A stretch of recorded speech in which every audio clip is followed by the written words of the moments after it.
Hi, my name is Paula Druin, and I'm here to really answer your questions about restorative justice.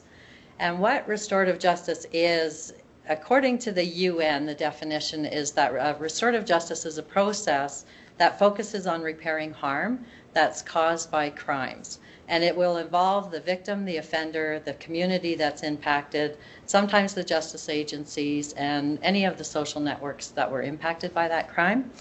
How it's different from criminal justice is that criminal justice really focuses on crime as a violation of the law and of the state, whereas restorative justice really focuses on crime as a violation of relationships and of people in particular.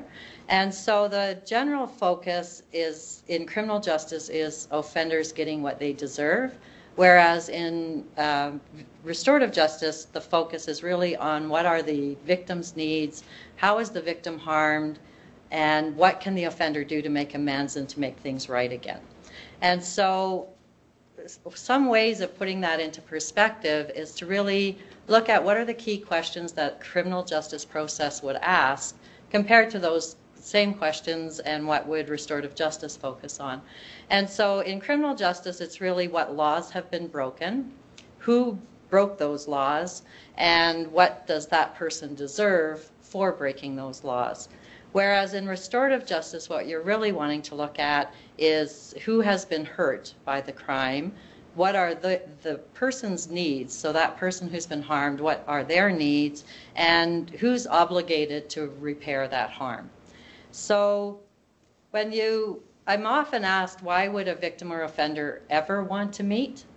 And it's actually quite fascinating because the victim often has questions that a friend can't answer, a psychologist can't answer, the police can't answer, and frequently it's around why me? You know, why did you harm me? What did I do to deserve this? The offenders, some offenders really do, in retrospect, feel guilty about what they've done. Restorative justice is only used in cases where the offender is accepting responsibility for what they've done. It's not an opportunity to negotiate whether they're guilty or not. They have to admit guilt. They have to admit that, yes, I did do that. I do want to meet with the victim. It's required that both the victim and the offender volunteer for that dialogue. The offender has to be willing to make amends that the victim feels makes sense. And the victim's participation is really, it gives them an opportunity to share how they were impacted by the crime. It gives them an opportunity to ask any questions that only the person who committed that crime can really answer. And it gives them an opportunity to say what would make it right according to them. So, I mean, you're probably wondering what this has to do with resolving workplace disputes when we start talking about crimes. But restorative justice has grown now into something bigger than it's just that narrow justice focus. And the new umbrella name is restorative practices.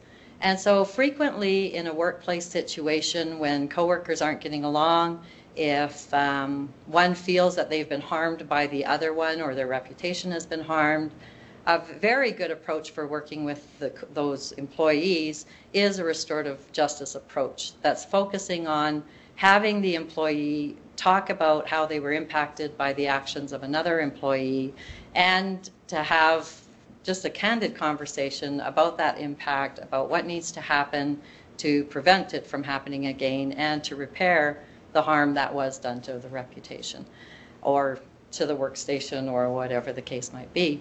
And so rather than going into a workplace situation with the sole intent of banging out some kind of an agreement or to make a decision about who's right or who's wrong or using a punishment model, another option is to just facilitate a candid conversation about how the employees are harming each other with their behavior and how to move beyond that.